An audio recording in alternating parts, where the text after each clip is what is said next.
heard Craig Neiman talk about the budget. Now we want to go through some other issues, if that's okay with you, Craig. Happy to do that, Keith. Yep. Right. The first one is we've lost two directors. Stanley Akos, with you about 10 years. Pauline Gordon was with the council, came back. Now she's moved on. Yep. What's going on? And Tom Laurie's taken a big promotion down in the state government. I know that's where he came from the publicity department of council. So three, you are two directors and a senior staff, and I know you're a big organisation and people do move on for their obvious reason, but something going on? Not specifically, Keith. Marg Allen's another one. So Marg left us in August last year. That's right. So we've had three directors out of five leave in the last, nearly close to 12 months. We had that actually happen about 6 years ago. Three left at a similar time. So we've been really fortunate to have a very stable executive team. So Pauline was the youngest in that team, and she's just clocked up 5 years with us. So she'd been with us the shortest amount of time of that team. So we've been really fortunate to have great stability in that team for that long period of time. Probably unusual in an organisation of our size. It has just come that the opportunities for those three people have arisen, and they've grabbed other roles and other responsibilities. And today, in today's working environment, people do move around a little bit, and they want to be challenged, they want to go and try something different, and we're seeing that right throughout our organisation, so it's not just at that executive level. Does that give you an opportunity to revamp some of the portfolios or directorships? Absolutely. There's now two vacancies, and I haven't advertised Stan's role at this point in time. With Pauline leaving, I'm taking the opportunity to review the structure. That'll be a process that I'll work through within the organisation and then with the council. I haven't got any real fixed ideas about what that will look like just yet, Keith, but it does enable us to think about how do we position our organisation for the next 5 to 10 years? How do we think about the impact of rate capping, changes to the Local Government Act? There's a whole, even different ways that the community are wanting to engage with us, the different expectations of community. How do we make sure we're meeting the changing needs of our organisation and the changing needs of the community with a structure that's going to work the best for that purpose? So absolutely having a look at that right now. It'll take a little bit of time, it always does, because you change one thing, it has a domino effect across the organisation. So we've just got to make sure we try and get that alignment right. Then we can go and recruit the best people we can for those roles and make sure that we've got the right people running the organisation going forward. So watch your space. Yeah. Now, going back to some of the capital progress, the major ones you've talked about, we've got the airport, we've got the Alhambra sort of coming to conclusion. I know it's up and running and had 117,000 people first year, fantastic. So exceptional. The pool's up and running, well, not up and running, but the project's all up and running, and it was great. We had Jack Lyons in talking about the fundraising and the Hazeldine family donating 300,000 towards that. Unbelievable. And of course others, so they're nearly halfway to their $1 million, but a lot of other money to go. But the one I really want to talk about was the stadium, and that council are guaranteeing the loan there. Now, is that setting a bit of a precedent? And I know that it's a council product, that it's a property, etc., but you are guaranteeing that particular loan, and that went through at last council meeting. But is that a precedent for the future with other organisations? The council has a loan guarantee policy, and we've had one for quite a number of years. So we have had previous loan guarantees with the Bendigo Stadium, and we have had with other entities, not very often, and it's been a fair while since we've guaranteed a loan. It's worth explaining the stadium. The stadium's built on Crown land. It's really a council asset. We have a stadium limited board that runs it as an entity and really as a business, and they're probably best positioned to run it rather than the council running it. Yep. And it's got quite a number of commercial activities in it that we're probably not best to run. They have high demand, as you would know, but basketball's been particularly strong, but demand for other sports and other events. So the need to grow the facility has been recognised. What they want to do is build 3 more courts, which then becomes one show court, which would accommodate about 4,000 spectators.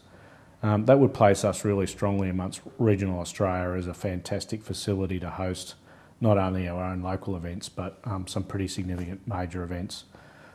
We think that's a really good outcome. The state government has supported that with a contribution of $5 million. The council's supporting it with a contribution of only $2 million of a $22 million project.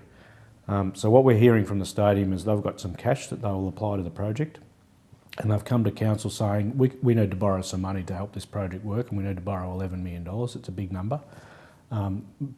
With council standing behind them as a guarantor means that they will get a much lower interest rate through the bank. The stadium as a balance sheet hasn't got any real assets sitting on it because it doesn't own the stadium. Yeah. So it helps the stadium get a better outcome. It saves money for the community ultimately. And the good thing about that project is that the money's coming not from the ratepayers necessarily, but effectively the users of the stadium over a longer period of time. And it's a great facility, so Yeah, yeah, so it's a win-win. It is a win-win. It's hard to perhaps understand why we would guarantee a loan, but we think that's a really good outcome. Otherwise, the council would have had to put a lot more money into that project, borrow more money, and the community in general would pay. Has to pay, yep. So it's a good outcome, I think, Keith. A couple of other initiatives I want to discuss with you. The first one was the citizens' jury. Interesting, costing about $80,000 to come up with that project. At the end of the day, the council, whoever that new council might be in October onwards, don't have to take any notice of it, but it gets some new ideas on the drawing board. But the other thing I would have thought that coming up to the election, we've got new candidates, we'll all have great new initiatives. We hope they do, otherwise they're not going to get elected. But tell us the background on the citizens' jury, because it's a new concept, and there's another one I want to discuss with you as well. Sure. So it's about a completely independent decision-making process and recommendation to the council. So we consult with the community on a whole host of different issues, and there might be a place-based issue like Roslyn Park. We get a lot of feedback and input into that. Might be about a service delivery area like home and community care. We get a lot of feedback on that. We put our council plan out, but not that many people want to contribute to the thinking about what should that be and how should it be articulated as a future plan for the city. So this is citizens' jury's been done in a number of places. City of Melbourne has been one, but there are other places that have done it, where effectively it's a random selection of 24 people will come together. We'll give them information about our business, the City of Greater Bendigo's business. They'll have access to whoever they want to talk to, basically, about what could or should or might happen. And their role is to, over about 6 different sessions, develop a recommendation for the council about where the council should spend its money and in consideration of future of the community. So not just about today, but about how do we make sure we accommodate growth, how do we make sure if we want to be the most livable regional city in Australia, how are we going to make sure that happens? So it'll be a really interesting process. The council is a long way away from this. Like, we've appointed New Democracy to run the process. All we've done is given them a heap of 3,000 property addresses. They've sent invitations out to those. If people are interested, they register. They will then select the 24 people, and we won't even know who they are until the first session when they turn up. So it's very independent. We hope to get a really good mix of community people. Hopefully there's some business people, hopefully there's some people that rent and might not be employed. A mix of age groups, a mix of gender, a mix of geographic location, which would be a real 24 people representing the whole of the municipality to provide some advice to council. Their key role is to write a report and present that to the current council. The current council will really just acknowledge it because it's really for the new council that will be elected in October, and they've got a task then of responding to it by early in the following year. So we think it's a very independent, open process. We're really interested to see what the community says about where council should spend its money and how we should deliver services to the community. Well, thanks for that explanation.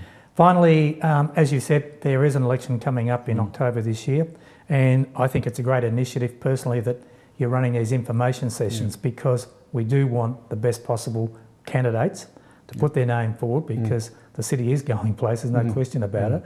You mentioned about the most livable city in regional Australia, and we've got plenty of the runs on the board, but that is a great initiative, but we do have to attract the best people.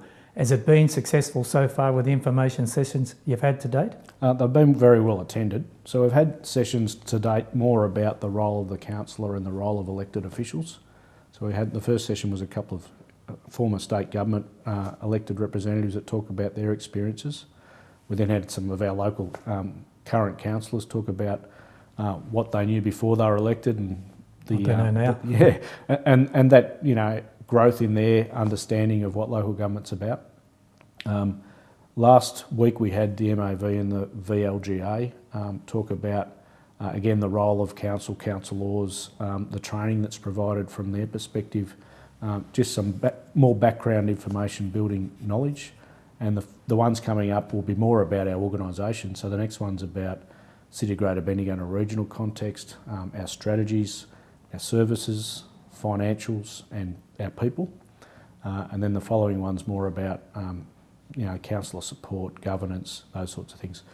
Probably 30 to 40 people at each one. Oh, that's good. So it's been really well attended, we would think. We've tried to do this much earlier in the process rather than get to September when nominations start to fall due and people start to think, oh, will I or won't I? Anyone that's even got an inkling of thinking about it or have even got an interest in local government, I think those sessions have been really helpful for the growing of understanding about the role of a councillor. And it's not an easy role. No, we all know that. Yeah. They take a lot of criticism for very little reward, not too many pats on the back, but it is a rewarding job at the finish when you see what's been achieved over that 4-year period. I think it's really interesting that everyone that ultimately leaves the council, like as a councillor, does recognise that it's been a really rewarding experience and they've got a lot of it out of it, they've learned a lot, but they've been able to make a contribution to the community. And that's what's the driver of it, is we want people there that want to make a positive contribution to the greater good of this great region. And if we can get you know, 9 people elected to do that, then we're on the road to a good outcome. Yep. Well, Craig, thank you for appearing on the pointy end. As I said, it's been too long. Hopefully we can talk to you again after the election. Then we'll have some new directors on board, hopefully by that stage, and we can talk some more. But I appreciate you appearing on the program this morning. Always a pleasure, Keith. Thank you. Thank you.